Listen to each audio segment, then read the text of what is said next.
Maggi noodles পছন্দ করে না এমন মানুষ মনে হয় খুব কমই খুঁজে পাওয়া যাবে। প্রতিটা বাসায় কিন্তু ম্যাগি নুডলস এর ফ্যান একজন না একজন অবশ্যই থাকবে। যেমন আমার বাসায় আমার বাচ্চা, মাশাআল্লাহ আলহামদুলিল্লাহ। আমার হাসব্যান্ডও বেশ পছন্দ করে। তার কাছে নাকি ম্যাগি ছাড়া অন্য কোনো ফ্লেভারের নুডলসই ভালো লাগে না। যাই হোক, মূলত ম্যাগি নুডলস গুলো এনে রাখি আমার বাচ্চার জন্য। তারপর ভাবলাম সেদিন আমার হাজবেন্ড হচ্ছে অনেক ব্যস্ত ছিল, ঠিক মতন খাওয়া দাওয়া করেনি।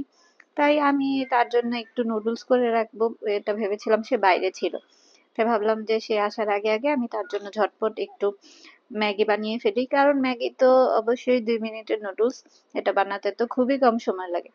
আর এটাকে আমি একটু ভিআইপি স্টাইলে বানাচ্ছি। ম্যাগি কিন্তু একবারে পানিতে একটু সিদ্ধ করে মসলা দিয়েও খাওয়া যায়। সেটাও আমার কাছে অনেক বেস্ট লাগে।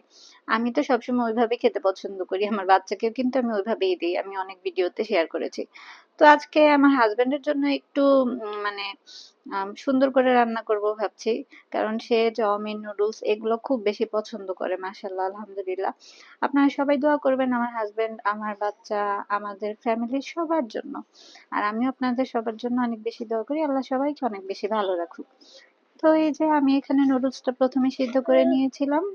সিদ্ধ করে তারপরে হচ্ছে পানিটা ঝরিয়ে দিয়েছি। আর এখানে চুলার মধ্যে আমি হচ্ছে অনেক বেশি তাড়াহুড়া করছিলাম। আমার চিকেন মেরিনেট করা ছিল। তারপর আমি একটা সসেজ দিয়েছি, কারণ নুডলস আমি মাত্র 2টা নিয়েছিলাম। এই তো। আর ওই যে আমি প্যাকেট যে দেখিয়েছিলাম, এই প্যাকেটগুলোর সাথে কিন্তু একটার সাথে একটা ফ্রি। আপনারা কিন্তু যদি এখনো কিনে না থাকেন তাহলে কিনতে পারেন। যাই হোক, এরপরে হচ্ছে আমি এখানে পেঁয়াজের কলি আর হচ্ছে ক্যাপসিকাম দিয়েছি। আর পেঁয়াজ কাটাও কিন্তু আমি ব্যবহার করেছি। আমি প্রথমে হচ্ছে তেলের মধ্যে আগে ওই চিকেনটা আর সসেসটা ভেজে নিয়েছি, কারণ সেটা একটু হতে সময় লাগবে। তারপর আমি তাড়াতাড়ি করে সবকিছু একসাথে দিয়ে দিয়েছি। সসের মধ্যে আমি soya sauce, tomato sauce, sweet chilli sauce এগুলোই ব্যবহার করেছি, আর কিছু দেইনি। আর হচ্ছে টেস্ট মেকারটা দিয়ে দিয়েছি 2 প্যাকেট। এই তো। আর আমি অনেক বেশি তাড়াহুড়া করছিলাম, কারণ আমার হাসবেন্ড তখন অলরেডি বাসায় চলে এসেছিল, কিন্তু আমার রান্না হয়নি। আর ওকে দেখার পরে হচ্ছে আমার বাচ্চা অনেক বেশি ট্যান্ট্রাম করছিল। তো আমি তাড়াতাড়ি করে জাস্ট মানে একটু, যেহেতু ভাবছিলাম যে ভিডিও শেয়ার করব, তাই তাড়াতাড়ি করে হচ্ছে আমি ফোনটা হাতে নিয়েই ভিডিও নিচ্ছিলাম। কারণ আমার বাচ্চা আবার আমার স্ট্যান্ড নিয়ে চলে গেছে। প্রায় দিনই সে এরকম করে। সে আমাকে ঠিকঠাক মতন ভিডিও করতে দেয় না। আমি ভিডিও করতে নিলেই সে আসবে আমার ভিডিওর যে স্ট্যান্ডটা সেটা নিতে। বাই দ্য ওয়ে, আমি কিন্তু আমার ভিডিও মেকিং এর জন্য কোনো স্ট্যান্ড কিনিনি। এটা একটা সেলফি স্টিক ছিল, সেটাকে আমি হচ্ছে স্ট্যান্ড বানিয়ে মাঝে মাঝে হচ্ছে 2 একটা শুট নিই।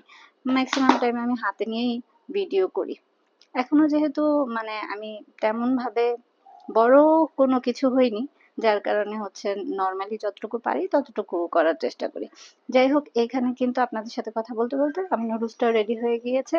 এইভাবে হচ্ছে ম্যাগিটা বানিয়ে দেখবেন। ম্যাগি তো সবভাবেই ভালো লাগে, কিন্তু এভাবে করলে কিন্তু বেশ মজা হয়। একটা রেস্টুরেন্ট একটা ভাইব পাওয়া যায়, চাউমিন টাইপের একটা ফ্লেভার আসে। এই তো, আমি হচ্ছে ঝটপট করে বানিয়ে ফেলেছি।